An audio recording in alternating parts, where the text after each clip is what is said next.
యదేవ విద్యయా కరోతి తదేవ వీర్యవత్తరం భవతి. కొద్దిపాటి ఫలితమే వస్తుంది, అంతేగాని దాని యొక్క పూర్తి ఫలితమేం రాదు. దాని యొక్క అర్థము తెలుసుకొని కనుక ఆ పని చేసినట్లయితే దానివల్ల సంపూర్ణమైనటువంటి ఫలితాన్ని పొందటానికి వీలుంటుంది. కనుక వేదార్థము అనేది అత్యంత ఆవశ్యకము. వేదార్థం సంపూర్ణంగా తెలిసినప్పుడు దీనికి ఛాందోగ్యంలో ఉషస్థి చరిత్ర ఒకటి మనకి కనిపిస్తుంది. అటికయా భార్యయా సహా అని చెప్తారు అక్కడ. ఆ ఉషస్థి అనేటువంటి మహావిద్వాంసుడైన మహాతపస్సంపన్నుడు అటిక అనేటువంటి భార్యని అక్కడ క్షామంగా ఉన్నది, భోజనం కూడా వాళ్ళకి జరిగేటువంటి పరిస్థితి లేకుండా పోయింది. అక్కడ దూరంగా ఒక మహారాజు ఉన్నాడు, ఆయన ఏదో గొప్ప దాత, యజ్ఞయాగారి క్రతువులు చేస్తుంటాడు. అక్కడికి వెళితే ఆర్తి విద్యను తను పొందవచ్చును, దానివల్ల జీవిక గడుస్తుంది అనేటువంటి ఉద్దేశ్యంతో ఆమెతో సహా బయలుదేరాట ఆయన. ఆ ఉషస్థి వెళుతూ ఆ మహారాజు యొక్క పట్టణం బయట ఏనుగులకి మావటి వాళ్ళు గుగ్గిళ్ళు పెడుతున్నారట. గుగ్గిళ్ళు పెడుతుంటే ఆ గుగ్గిళ్ళు నాకు కూడా పెట్టమన్నట్ట. ఇది ఒక దాంట్లోంచి ఒకటికి పోతున్నాను అనుకోవద్దు, ఇది కూడా వినదగ్గరే కనుక చెప్తున్నాను. సూత్రభాష్యంలో సర్వాన్నానుమత్యధికరణం అని ఒకటి వస్తుంది. సర్వాన్నానుమతిశ్చ ప్రాణాచ్యయే తద్దర్శనాత్ అని. అంటే ఏమిటి అంటే ప్రాణములు పోయే పరిస్థితిలో శుచి అశుచి అనే లెక్క కూడా లేకుండా దేనినైనా సరే స్వీకరించవచ్చును అని ఆ అధికరణంలో నిరూపించారు. ఆ అధికరణంలో విషయవాక్యంగా ఈ ఛాందోగ్యములో ఉండేటువంటి ఈ చరిత్రనే తీసుకొచ్చారు. అక్కడ జరిగింది ఏమిటి అంటే, పెట్టమంటే ఎట్లా స్వామి, ఇవి ఉడకబెట్టినవి, మీరు చూస్తే బ్రహ్మతేజస్సుతో కనిపిస్తూ ఉన్నారు. పైన నేను ఎంగిలి చేశాను, పైన ఇవి ఏనుగులకి పెట్టవలసినవి నేను దొంగతనంగా తింటున్నాను. ఇన్ని రకాలైనటువంటి దోషములు కలిగినవి బ్రాహ్మణోత్తములైనటువంటి మీకు ఎట్లా పెట్టేది అన్నాడు. ఈ ధర్మాలు నాకు తెలుసు, ఇప్పుడు నువ్వు పెట్టకపోతే నా ప్రాణాలు పోతాయి కనుక నాకు పెట్టమన్నాడు. పెట్టాడు. పెట్టిన తర్వాత భార్య కొద్దిగా పెట్టి తను తిన్నాడు. ఈ లోపల వాడు తిన్నాడు కదా పాపం ఆవురావరమని, ఎన్నాళ్ళు బట్టి అన్నం లేదు ఆయనకి అని వాడి దగ్గర ఒక కుండ ఉన్నది, కుండలో నీళ్లున్నాయి, ఆ నీళ్లు తాగమని ఇచ్చాడు. ఆహా నేనెట్టా తాగుతానన్నాడు. ఇదేమిటండి, ఇందాక ఉడకబెట్టినవి ఉలవలు ఎంగిలివి మీరు తిన్నారు, ఇప్పుడు నేనేం తాగలా, ఇంకా ఈ మంచినీళ్ళు ఇస్తారా? అట్లా కాదు, దీంట్లో ధర్మ సూక్ష్మం ఉన్నది. ఇందాక నేను అవి తినకపోతే నా ప్రాణాలు పోయే పరిస్థితి, ఇప్పుడు అట్లాంటి పరిస్థితి ఏం లేదు. ఇప్పుడు నేను అక్కడ రాజుగారి యాగశాలలో హోమధూమం కనిపిస్తూ ఉన్నది, నేను అక్కడికి వెళితే నాకు ఆర్తిజ్యం వస్తుంది, నాకు ఆహారం వస్తుంది, కనుక ఇప్పుడు నేను తినటం అనేది న్యాయం కాదు, కనుక నేను ఇప్పుడు తినను అన్నాడు ఆయన. దీనినే విషయవాక్యంగా చేసుకొని సర్వాన్నానుమిత్యధికరణం అనేటువంటి సూత్రభాష్యంలో ఒక అధికరణంలో ఈ విషయం అనేది చర్చించడం జరిగింది. అయితే ఇది కేవన్మాత్రంతో కాదు ఇప్పుడు చెప్పదలుచుకున్నది. ఈయన అక్కడికి వెళ్ళాడు. వెళ్ళిన తర్వాత వాళ్ళందరూ కూడా అనేక రకాలైనటువంటి, అంటే అధ్వర్యుడు ఒక ఆయన ఉంటాడు, హోత ఒక ఆయన ఉంటాడు, ఉద్గాత ఒక ఆయన ఉంటాడు, బ్రహ్మ ఒకడు ఉంటాడు. ఈ 4 వేదాలని వేదవ్యాసుల వారు విభజించడానికి ఇది కారణం అండి.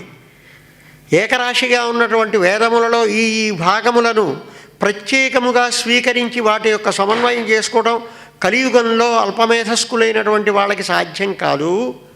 కనుక దీనిని విభజించడం అవసరము అనేటువంటి దూరదృష్టితో వేదవ్యాసుల వారు ఆ భాగములు, అంటే అధ్వర్యునకు సంబంధించినటువంటి ప్రధాన భాగము అంతా యజుర్వేదముగా విభజించారు. అలానే దేవతా స్తవము చేయటానికి వీళ్ళైనటువంటి ఋగ్మంత్రములను విడిగా విభజించారు. గానము చేయదగినటువంటి భాగమును సామముగా విభజించారు. ఋగ్వేదైన హోతాకరోతే, యజుర్వేదైన అధ్వర్యు, సామవేదైనోద్గాత సర్వైర్బ్రహ్మ అని చెప్తారు. కనుక ఈ యజ్ఞమునకు సంబంధించి 4 భాగములలో ప్రధానంగా ఇవన్నీ ప్రవృత్తములు అవుతూ ఉంటాయి. ఈయన అక్కడికి వెళ్ళాడు, జరుగుతూ ఉన్నది. ఈయనకి కూడా కబురు వచ్చింది కానీ ఈయన వెళ్ళలే. యథార్థంగా అర్హుడు ఈయన, అన్ని రకాలైనటువంటి భాగములను చేయించగలిగేవాడే కాక ఆయా భాగములకు సంబంధించినటువంటి దేవతోపాసనలు అన్నీ ఈయన చేసి ఉన్నాడు ఈయన అక్కడికి వెళ్ళి, మనకి అది కొంచెం కఠినంగా అనిపిస్తుంది ఆ చరిత్ర వింటే. అన్నాడు, నువ్వు హోతవు కదా, నీవు ఏ దేవతను గూర్చి ఇప్పుడు ఆ మంత్రాన్ని పఠించబోతూ ఉన్నావో ఆ దేవతోపాసన నీవు చేసిన వాడవైతే నువ్వు పఠించు. ఆ దేవతోపాసన చేసిన నా ఎదుట ఉపాసన చెయ్యనటువంటి నీవు గనక పఠిస్తే నీ తలకాయ పగిలిపోతుంది సుమా. మూర్ధాతే వ్యపతిష్యతి అంటాడు. అనగానే ఆయన టక్కున ఆగాడు. అట్లానే ఈ నలుగురు ప్రధాన ఋత్విక్కుల దగ్గర కూడా వచ్చి మాట్లాడాడు. ఆయన మాట్లాడేటప్పటికి అందరూ ఒకసారి నిశ్శబ్దం అయిపోయినారు. అప్పుడు వీళ్ళకేం బాధ ఉన్నది, వాళ్ళకి దక్షిణలు ఇవ్వాల్సింది ఇస్తారు, వెళ్ళిపోతారు. అసలు బాధ ఈ యజ్ఞాన్ని ప్రారంభించినటువంటి మహారాజుకు వచ్చింది చిక్కు. ఆయన వచ్చి అప్పుడు ప్రార్థించాడు, స్వామి మరి ఇప్పుడు నన్ను ఏం చేయమంటారు? ఏమీ చేయక్కర్లేదు, నీ యజ్ఞానికి ఏం భంగం లేదు. ఇప్పుడు నా యొక్క అనుమతి లేకుండా వాళ్ళు పఠించకూడదన్నాను, కానీ నేను అనుమతిస్తాను. ఎప్పుడు ఇస్తాను అంటే వాళ్ళకి ఇచ్చిన దక్షిణ నాకు కూడా ఇవ్వు. నేను దక్షిణార్థినే కాదు, అర్హుణ్ణైన నేను ఉండగా వాళ్ళ చేత నువ్వు చేయించుకోవటాను అనేది శాస్త్రీయం కాదు గనక ఉపాసకుణ్ణి నేను. వాళ్ళు ఉపాసన లేకుండా కేవలము మంత్రములను మాత్రమే అధ్యయనము చేసినటువంటి వాళ్ళు. స్వాధ్యాయోధ్యేతవ్య అన్నప్పుడు పూర్వమీమాంసకులు గట్టిగా చెప్పారండి. అర్ధజ్ఞాన సహితమైనటువంటి అంగసహితమైనటువంటి అధ్యయనమే అక్కడ చెప్పబడ్డది, కేవల వేరము కాదు అనేటువంటి విషయం కూడా చెప్పారు వాళ్ళు. ఈ మాట అన్న తర్వాత మహారాజు గారు సంతృప్తి పడ్డాడు. వీళ్ళకి కావాల్సినటువంటి ఆ దక్షిణా భాగం వాళ్ళకి ఎంతైతే ఇస్తూ వచ్చారో అంతా ఈయనకు కూడా ఇచ్చారు. ఈయన యొక్క అనుమతితో ఈయన యొక్క శిష్యరికము చేసి వాళ్ళు ఆయా కార్యక్రమాల్ని నిర్వహించారు. ఎందుకు చెప్పొస్తానంటే, దానిని తెలుసుకొని చేసినటువంటి వాడు, తెలియక చేసినటువంటి వాడు చాలా తేడా ఉంటుంది. అదే యదధీతమభిజ్ఞాతం నిగదేనైవ శిభ్యతే అనజ్ఞావివ శుష్కోధై నతజ్వలతి కరిహిచితు. యాస్క నిరుక్తిలో మాట ఇది. అది ఏమి అంటున్నామో అది తెలియకుండా చేసినందువల్ల ఫలితమే ఉండదు. బాగా ఎండిన కట్టెపేళ్ళు అక్కడ ఎన్ని ఉన్నా అగ్ని లేనిది ఆ కట్టెపేళ్ల వల్ల ప్రయోజనం కానీ ఏమీ ఉండదు కదా. స్థాణురయం భారహరః కిలాభూత్ అధీత్య వేదన్ అవిజానాతి యోర్థం యోర్ధజ్ఞ ఇత్ సకలం భద్రమశ్నుతే సనాకమేతి జ్ఞాన విధూత పాప్మా. అర్థము తెలిసినటువంటి వాడు సమస్తములైనటువంటి భద్రములను పొందుతూ ఉన్నాడు. అర్ధజ్ఞుడైనటువంటి వాడు. లేనటువంటి వాడు దానిని ధరిస్తూ ఉన్నాడు. ఎంతో శ్రమపడి వేదాధ్యయనం తొక్కిన సామాన్యమైన విషయం కాదు. దాన్ని గుర్తుంచుకోవడం కూడా ఎంతో కష్టం. గుర్తుంచుకోవడానికి నిరంతరం దాన్ని పఠిస్తూనే ఉండాలి. ఇంత శ్రమ పడుతూ తదర్థజ్ఞానాన్ని పొందటానికి బద్ధకించవద్దు, అది చాలా ముఖ్యమైనది అని చెప్పటంలో తాత్పర్యం. కనుక అలాంటి వేదార్థ జ్ఞానమును అందరికీ కలిగించుట, దానివల్ల యజ్ఞయాగాది క్రతువుల యొక్క అభివృద్ధి బాగా జరుగుట, తదర్థమై మీరు వేదార్థమును రచించాలి అని ఆ బుక్క మహీపతి విద్యారణ్యుల వారితో చెప్పారు. అయితే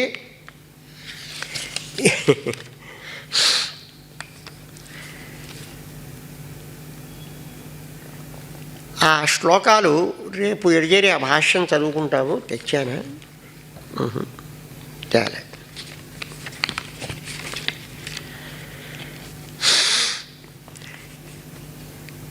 యజుర్వేద భాష్యం ముందరగా రాశారు. మొట్టమొదటిది ఋగ్వేదమే అయినప్పటికీ మొదటిది ఋగ్వేదం కావటం ఏమిటి అని మీరు అనుకోకర్లా. హస్య మహతో బోధస్య నిశ్వసితమేదజ్ఞ ఋగ్వేదో యజుర్వేద సామవేద అని ఆ పరమాత్మ యొక్క ఉచ్ఛ్వాస నిశ్వాసల రూపంగానే ఈ వేద చతుష్టయము కూడా బయటికి వచ్చింది అని శృతి చెప్తూ వచ్చింది. శాస్త్రయోనిత్వాత్ అనేటువంటి 3వ అధికరణంలో విషయవాక్యంగా దీన్ని తీసుకుని ఉన్నారు. శాస్త్రమునకు అంటే వేదమునకు ఉత్పత్తి స్థానభూతుడైనటువంటి వాడు ఆ పరమాత్మ, ఆ పరమేశ్వరుడు అనేటువంటి మాట చెప్పడం జరిగింది. ఇక్కడ ఈయన పట్టాభిషిక్తుడు కాగానే తత్కటాక్షేణ తద్రూపం దధద్భుక్క మహేపతి అన్వశాత్తు మాధవాచార్యం వేదార్థస్య ప్రకాశనే. ఈనాటికి కూడా వేదార్థ ప్రకాశము, విద్యారణ్యము, సాయణ భాష్యము అనేటువంటి పేర్లతో వస్తూ ఉన్నది. అభ్యంకర వాసుదేవ శాస్త్రి గారు చెప్పినటువంటి సమన్వయాన్ని అనుసరించి సాయణ వంశస్థుడు కనుక సాయణ భాష్యము అనేటువంటి పేరు వచ్చింది అని. అలానే ఏ పూర్వోత్తరమీమాంసే తే వ్యాఖ్యాయాతి సంగ్రహాత్ కృపాలుర్మాధవాచార్య వేదార్థం వక్తుముజ్యత. ఉత్తరమీమాంసా దర్శనంలో ఎన్నో గ్రంథాలని రచించారు. అలానే పూర్వమీమాంసా గ్రంథానికి సంబంధించినటువంటి జైమిని న్యాయమాల విస్తరమును కూడా రచించి ఉన్నారు విద్యారణ్య మునీంద్రులు కనుక ఆయనకి సంబంధించినటువంటివే ఈ విశేషణములు అన్నీ కూడా కనిపిస్తూ ఉన్నవి. కృపాలుర్మాధవాచార్య వేదార్థం వక్తుముద్యత. మాధవాచార్యులే వేదార్థాన్ని తయారు చేయడానికి ఉద్యుక్తులైనారు అని ఇక్కడ స్పష్టంగానే కనిపిస్తూ ఉన్నది. అయితే ఆనందాశ్రమ ప్రస్సులో వేసే దాంట్లో సాయణాచార్యుల వారు మాధవాచార్యుల వారి యొక్క ఆదేశాన్ని అనుసరించి దీన్ని రచించారు అని కొంత ఇంకో రకమైనటువంటి చరిత్ర. సప్రాహ నృపతిం రాజన్ను సాయణార్యో మమానుజ. ఇప్పుడు మాధవాచార్యుల వారిని వేదార్థం రచించమని కోరారు. ఇప్పుడు అక్కడ శ్లోకాలు ఏమని కనిపిస్తున్నాయి? అయితే అక్కడ కుండలీకరణం చేశారు అని కూడా రాశారు. అంటే అన్ని గ్రంథాలలో, ఆదర్శ గ్రంథాలలో లేవు, కొన్ని గ్రంథాలలో మాత్రమే ఉన్నాయని. ఈ వివరాలు నేను ఇంతసేపటి నుంచి ఎందుకు చెప్తున్నానంటే సాయణ భాష్యము అనేటువంటి పేరుందండి. సాయణ భాష్యము అనేటువంటి పేరు ఉన్న సాయణాచార్యుల వారు విద్యారణ్య మాధవాచార్యుల వారికి తమ్ముడు, ఆయనకి కొంత సహకరించి ఉండవచ్చు, కాదని కాదు. కానీ ఇది విద్యారణ్యకృతమేను అనే విషయమును సన్నిధాన లక్ష్మణమూర్తి గారు చాలా వివరంగా ఇక్కడ మనకి అందించారు. సప్రాహ నృపతిం రాజన్ను సాయణార్యో మమానుజ సర్వం వేత్యేష వేదానాం వ్యాఖ్యాతృత్వే నియుజ్యతాం. ఈ వేదమును వ్యాఖ్యానం చేయటంలో ఇతన్ని మీరు నియోగించండి అని మాధవాచార్యుల వారు అన్నారు. అందువల్ల సాయణాచార్యుల వారు ఇత్యుక్తో మాధవార్యేణ వీరభుక్క మహీపతి ఆదిశతు సాయణాచార్యం వేదార్థస్య ప్రకాశనే. మీరే విద్యారణ్య సాయణ భాష్యమును రచించవలసిందని ఆ బుక్క భూపాలుడు చెప్పాడు. అప్పుడు సాయణాచార్యుల వారు వ్రాశారు అని మధ్యలో కొన్ని శ్లోకాలు ప్రక్షిప్తములుగా కనిపిస్తూ ఉన్నవి. ఇది మధ్యలో ఆగంతుకముగా వచ్చినవే కానీ మొత్తము సంపూర్ణంగా. అంతేకాక ఈ శ్లోకాలను కూడా మార్చి చిట్ట చివరికి ఆదిశత్సాయణాచార్యం వేదార్థస్య ప్రకాశని. ఏమిటి ఇట్లా చెప్పటంలో తాత్పర్యం అంటే, ఇక్కడ బుక్కభూపాలుడికి రాజగురువుగా ఉండి మంత్రి పదవిని అధిష్ఠిస్తూ శృంగేరి పీఠాధిపతులుగా ఉంటూ ఇన్ని కార్యక్రమాలని నిర్వహిస్తూ కూడా వీరిన్ని గ్రంథాలని రాశారా అనేటువంటి కుశ్యంకలు కొంతమందికి ఉండి వాళ్ళు చేసినటువంటిది. మన యొక్క బుద్ధిజాతి ఎట్లాంటిదో మహాత్ముల యొక్క బుద్ధిజాతి కూడా అట్లాంటిదేను అని అనుకోవటం కంట పొరపాటైనటువంటి విషయమే ఉండదు. మహాత్ములైనటువంటి వాళ్ళకి ఎన్నో విద్యలలో పారంగతులైనటువంటి వారికి ఇవి అసాధ్యాలైనటువంటి విషయాలు కావు, కష్టసాధ్యాలైనటువంటి విషయాలైతే కావచ్చు. కానీ ఇక స్వామివారి గ్రంథములను గూర్చి మనం చెప్పుకుండే ముందర ఒక్కొక్క దాన్ని గూర్చి చెప్పుకుంటూ ఒక్కొక్క రోజు 2-3 గ్రంథముల యొక్క వివరణని కూడా మనం చెప్పుకుందాం.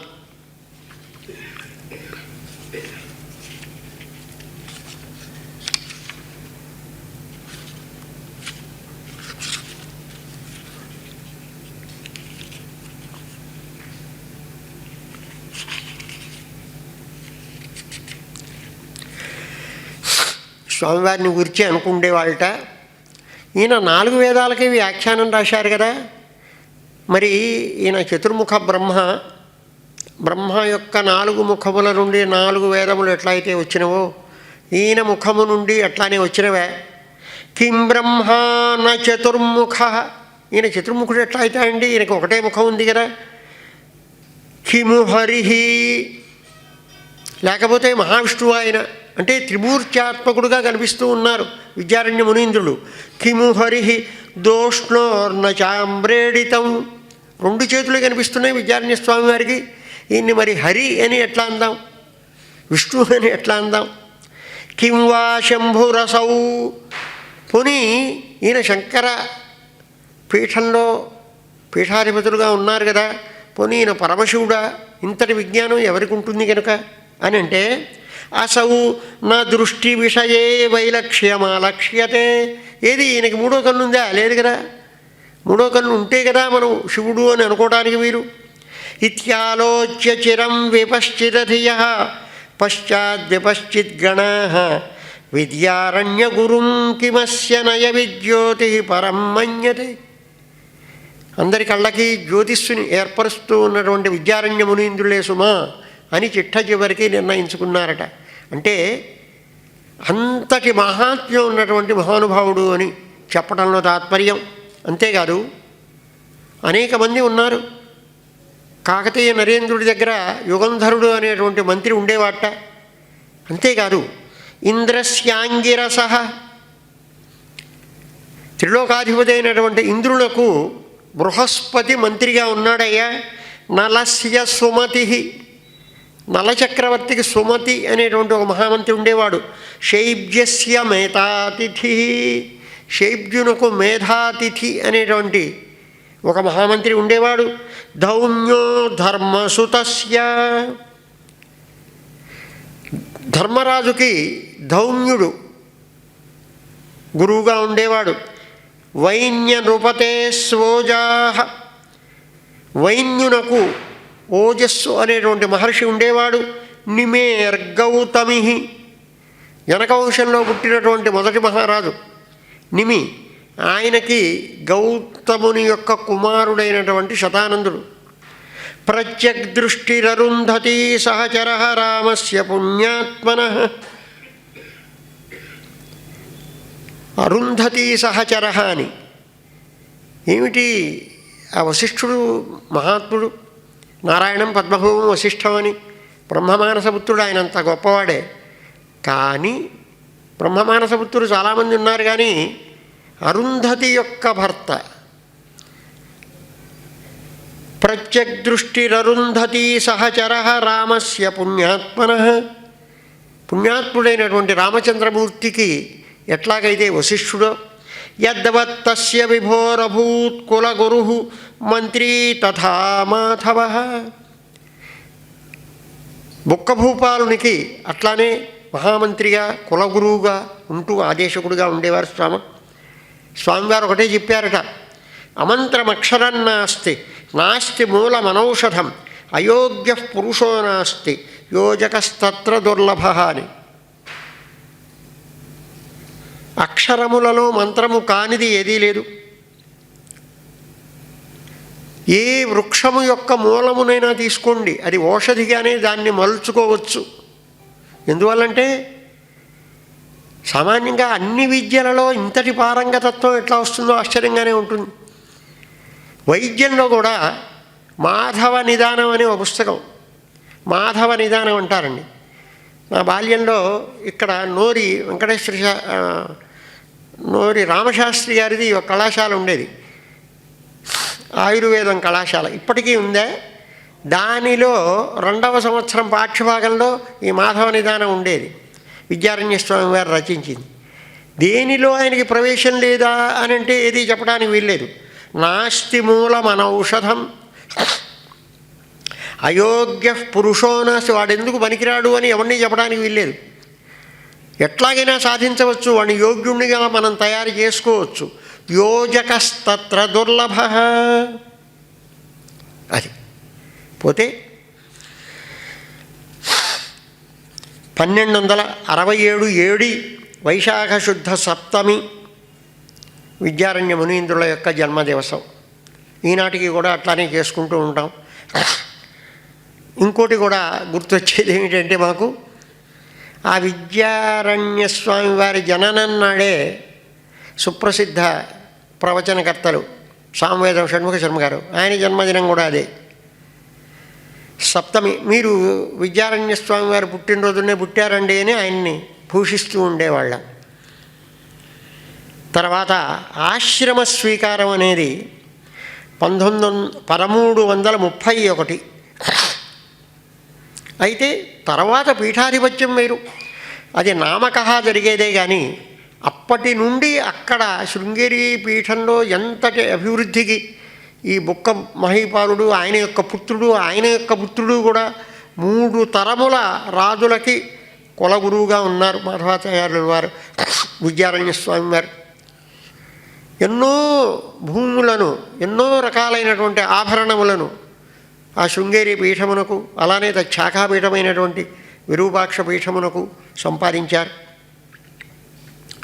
చివరికి స్వామివారు తమ యొక్క శరీరమును, అంటే విదేహ కైవల్యం అంటారు, ముక్తులైనటువంటి వాళ్ళ యొక్క శరీర బంధము ఆనాటితో పోతుంది. జీవన్ముక్తులైనటువంటి మహాత్ములు గనక వారు 1386 యువ వైశాఖ శుద్ధ తదియలు, జ్యేష్ఠ శుద్ధ త్రయోదశి సోమవారం ఆనాడు వారు విదేహ కైవల్యాన్ని చెందారు. ఈనాటికి కూడా జ్యేష్ఠ శుద్ధ త్రయోదశి సోమవారమై వారి యొక్క ఆరాధనోత్సవం అది కూడా జరుగుతూ ఉన్నది. సంపూర్ణ ఆయుష్ ప్రమాణం 120 సంవత్సరములు.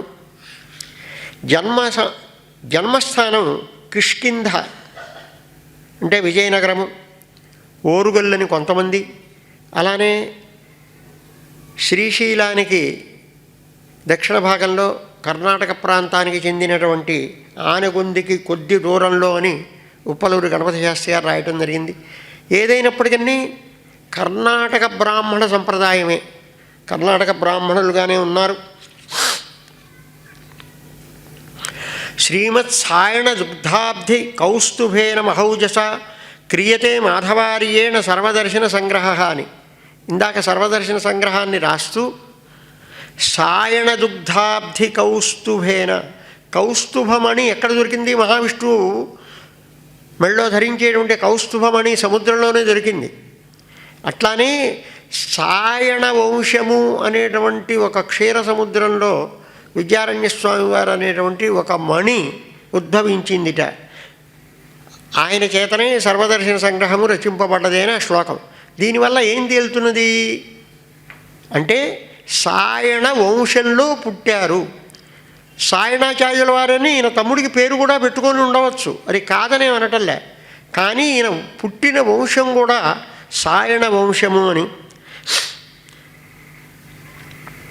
అందువల్లనే ఈయన తమ్ముడికి సాయణాచార్యుడు అని కూడా పేరు పెట్టుకున్నారు. తస్మిన్ భారతవర్ష సరే పోతే వీరి యొక్క గురువుల్లో మొట్టమొదటి వారు, ఇందాక నేను ఒక శ్లోకం చదివాను, సర్వజ్ఞ విష్ణువు అని. వీరి దగ్గర మొట్టమొదట్లో తండ్రి గారి దగ్గర చదువుకున్న తర్వాత వారి దగ్గర అభ్యసించారు. వీరు సన్యాసాన్ని గ్రహించింది విద్యాతీర్థులు, వారినే విద్యాశంకరులు అంటారు. విద్యాశంకరుల యొక్క సమాధే మనకి ఇన్ని 600 సంవత్సరాలు దాటినా కూడా చెక్కు చెదరకుండా ఉండేటువంటి ఆ దేవళం మనకు కనిపిస్తూ ఉన్నది.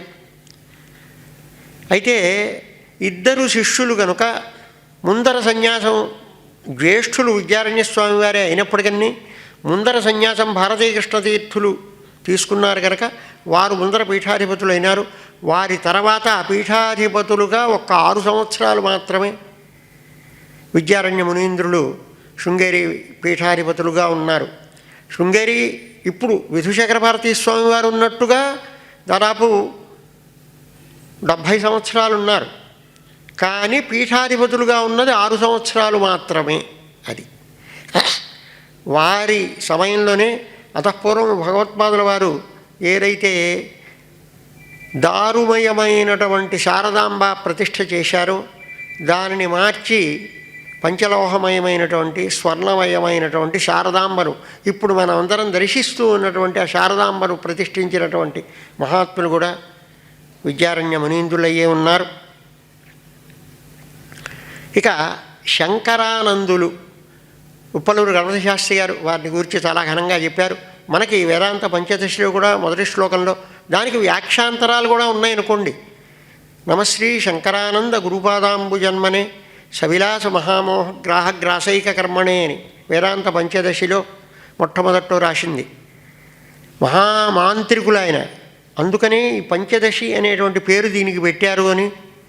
ఈ 15 ప్రకరణములు ఏవైతే ఉన్నావో ప్రతి ప్రకరణంలో ప్రధానంగా ఒక బీజాక్షరాన్ని నిక్షిప్తం చేశారు అని కూడా గణపతి శాస్త్రి గారు రాసి ఉన్నారు.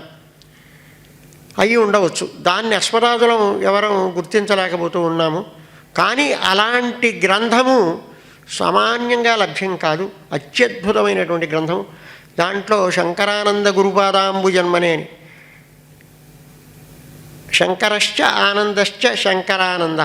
శంకర పదము చేత ఈశ్వరుడు, ఆనంద పదము చేత జీవుడు, వీళ్ళ ఇద్దరి యొక్క ఐక్యము ఆ మొదటి పదము చేతనే చెప్పబడుతూ ఉన్నది అని కూడా వ్యాఖ్యాతలైనటువంటి రామకృష్ణుల వారు చెప్పారు. బాగానే ఉన్నది.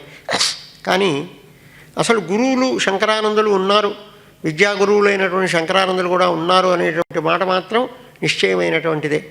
ఆ శంకరానందుల వారి యొక్క పాదపద్మములు ఎట్లాంటివిట అంటే సవిలాస మహామోహ గ్రాహగ్రాసైక కర్మణే. ఒక్క దానికి పాదకమలములకు రోజు ఆహారం కావాలట. ఆహారం ఏమిటానంటే విక్షేపములతో కూడుకున్నటువంటి మహామాయ అనేటువంటి ఆవరణము ఏదైతే ఉన్నదో అదే ఒక మొసలి. ఆ మహామాయ అనేటువంటి మొసలి నోట అస్మదాదులం అందరం చిక్కి ఉన్నాం.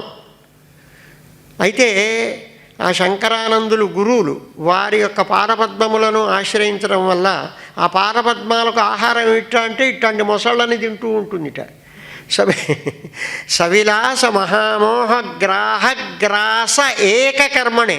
అది ఒక్కటే. అంటే మోహమును నశింపచెయ్యటమే ప్రధానమైనటువంటి కార్యక్రమంగా ఉన్నటువంటివి. అంటే మనశ్చేన్నలగ్నం గురో రంఘ్రిపద్మే తతఃకిం తతఃకిం తతఃకిం తతఃకిం. చక్కటి రూపం ఉండొచ్చు, గొప్ప చదువు ఉండొచ్చు, గొప్ప సంపద ఉండొచ్చు, శరీరం స్వరూపం ధనం మేరుతుల్యం, యశస్సు కూడా పర్వతం అంత ఎత్తు ఉండొచ్చు, తన భార్య కూడా తనకి చాలా అనుకూలంగా ఉండి ఉండవచ్చు.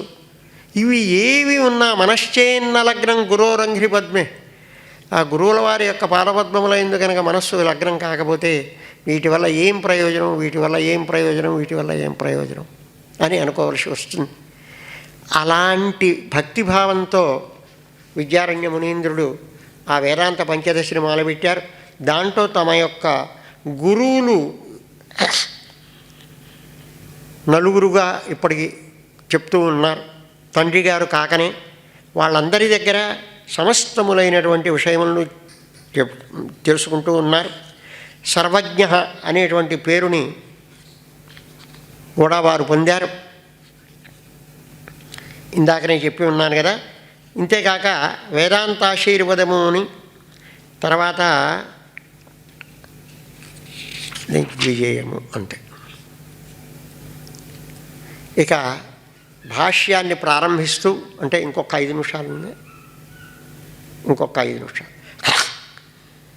మొట్టమొదట్లో వేదములు తర్వాత శాస్త్రములు మనం చెప్పుకోవాలి కనుక వారు భాష్యాన్ని ప్రారంభిస్తూ వేదము అంటే ఏమిటి దాని యొక్క నిర్వచనం చేశారు ముందరగా. దానికి ఇష్టప్రాప్త్యనిష్ట పరిహారాయ అలౌకికం ఉపాయం యో గ్రంథో వేదయతి సవేద. అంటే ప్రమాణములు 4 అండి. ప్రత్యక్షము, అనుమానము, ఉపమానము, శబ్దము అని తార్కికులు చెప్తారు. వేదాంతులు అర్ధాపత్తి, అనుపపత్తి అని మరొక 2 కూడా ఉన్నాయని వాళ్ళు చెప్తారు. కానీ కేవలము లోకాయతికులు అంటే చారువాకులు, ఇక దేవుడు లేడు, దైవం లేడు, పరలోకాలు ఏమీ లేవు, ఈ లోకంలో సుఖపడటమే, మీరు ధర్మం అంటే ఏం చెప్తున్నారు? ధర్మం వల్ల సుఖం వస్తుందని, అంతే కదా. కనుక ధర్మం అంటే సుఖం, అంటే సుఖపడటమే ధర్మం. దానికి ఏవి సాధనాలు అయితే ఆ పని చేయటమే. అధర్మం వల్ల దుఃఖం వస్తుంది అంటున్నారు. కనుక దుఃఖం రాకుండా ఉండేటట్లుగా చేసుకోవటమే అంతే అనేటువంటి దృఢాభిప్రాయం వాళ్ళది. అంతేకాదు 4 భూతాలు అంటారు, పరలోకం లేదంటారు, ఈ శరీరమే ఆత్మ అంటారు. ఇది వాళ్ళ యొక్క పరిభాష. వాళ్ళు కేవలము ప్రత్యక్షమేకంచార్వాకా అంటారు. ప్రత్యక్ష ప్రమాణం ఒక్కటే ఉన్నది అని అంటారు. తొందరగానే ముగిస్తాను. కొద్దిగా భూమిక చెప్పుకుంటే రేపటి నుంచి అదే సరే, వాళ్ళని పక్కన పెడదాం. ఇక ఈ చార్వాకులు, తార్కికులు ఉన్నారు. వీళ్ళందరూ కూడా వైదిక సిద్ధాంతాన్ని, వేదాలని ఆమోదించేవాళ్ళు, పరలోకం ఉన్నది అనేవాళ్ళే. వీళ్ళు ఏమంటారంటే అనుమాన ప్రమాణము, ఉపమాన ప్రమాణము, శబ్ద ప్రమాణం, మరొక 3 కూడా ఉన్నాయంటారు. అనుమాన ప్రమాణం అంటే ఏమిటి అంటే, మనం దూరంగా ఉన్నాం, కొండ మీద పొగ కనిపిస్తున్నది. ఒక ఆయన అన్నాడు, ఏదో మా నాన్నగారి దగ్గర ఏదో చదువుకున్నా కనుక నేనే అన్నాను అనుకున్నాం, ఈ పర్వతం మీద నిప్పు ఉన్నదండి. ఏదయ్యా నిప్పు కనిపించడం లేదు కదా, కనిపిస్తే అది ప్రత్యక్ష ప్రమాణం అవుతుంది. నేను చెప్పేది అనుమాన ప్రమాణం అండి. పర్వత వన్యమాన్ ధూమవత్వాత్, నిజమే పొగ కనిపిస్తున్నది కనుక పొగ ఉన్నది పర్వతం మీద. వన్య ఉన్నదని ఎట్లా అంటావయ్యా? యో యో ధూమవాన్ ససహ అగ్నివాన్ యథామహానస, ఎక్కడెక్కడైతే పొగ ఉంటుందో అక్కడక్కడల్లా అగ్ని ఉంటుందయ్యా. ఆ రోజుల్లో గ్యాస్ లేదు కనుక వంటలు కొయ్యల మీదనే చేస్తూ ఉండేవాళ్ళు కనుక ఇంట్లో వంట చేసేటప్పుడు పొగ కనిపిస్తూ ఉంటుంది, నిప్పు ఉంటుంది. కనుక ఇక్కడ పొగ కనిపిస్తున్నది కనుక ఇక్కడ తప్పకుండా ఉండాలి అని ఇది అనుమాన ప్రమాణం అంటారు.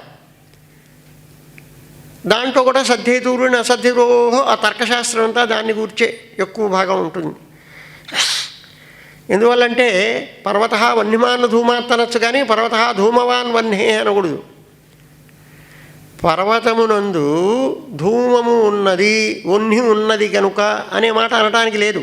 అది అసద్ధేతువు అవుతుంది. ఏమండి మీరంటే సద్ధేతువు, మేమంటే అసద్ధేతువా? 2 ఉన్నాయి కదా అక్కడ అని మీరు అనుకోవచ్చు. కాదు, నేను అన్నదే సద్ధేతువు. పర్వతమునందు పొగ ఉన్నది కనుక వన్హి ఉన్నది అని నేను అన్నదే రైటు. అంటే ఎక్కడెక్కడైతే పొగ ఉంటుందో అక్కడక్కడల్లా వన్హి ఉంటుంది కనుక నేను అన్నది రైటు. నువ్వేమన్నావు? పర్వతమునందు ధూమము ఉన్నది, వన్హి ఉన్నది కనుక అన్నావు. వన్హి ఉన్న ప్రతి చోట ధూమం ఉండదండి. అందువల్ల నువ్వు చెప్పింది అసధ్యేతు అవుతుంది.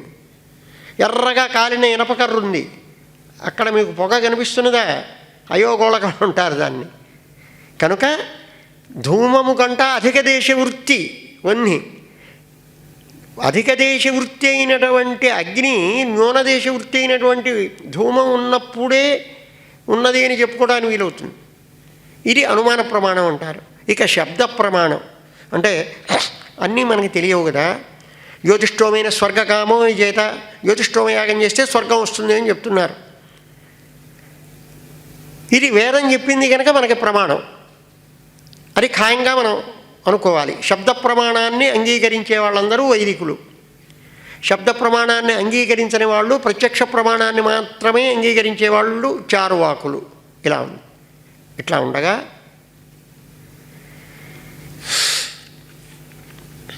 అసలు వేదం అంటే ఏమిటి? వేదయతీతి వేద, తెలియజేసేది. తెలియజేసేది అంటే ఒక శ్లోకం కూడా ఉంది. ప్రత్యక్షేణానుమిత్యావాయస్తు బాయో న బుధ్యతే ఏనం విదంతి వేదేన తస్మాద్వేదస్య వేరత. ఇప్పుడు ఇక్కడ కుర్చీలు ఉన్నాయి, ఇంతమంది ఉన్నారు. స్వామివారు అక్కడ చిత్రపటంలో స్వామివారి దర్శనం ఇస్తున్నారు. ఇది చెప్పడానికి వేదం అక్కర్లేదండి, ఇది ప్రత్యక్షంగా కనిపిస్తున్నది.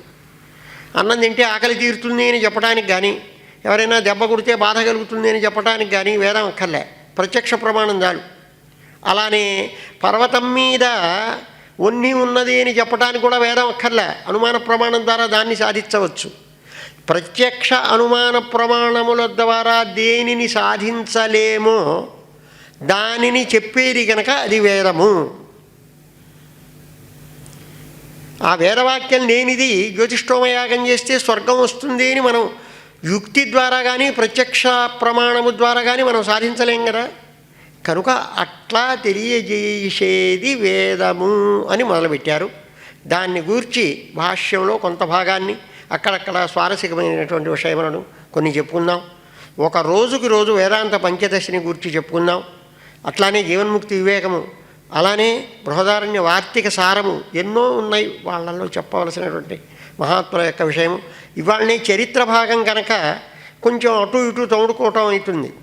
రేపటి నుంచి ధారావాహికంగా మనం చెప్పుకోవడానికి వీలవుతుంది. ఇంకో పావుగంట పెట్టుగా చెప్పుకున్నా రేపటి నుంచి ఎవరేమనుకోరు కనుక ఇప్పటికే వారు చెప్పినటువంటి టయానికి ఒక 5 నిమిషాలు నేను అతిక్రమించాను.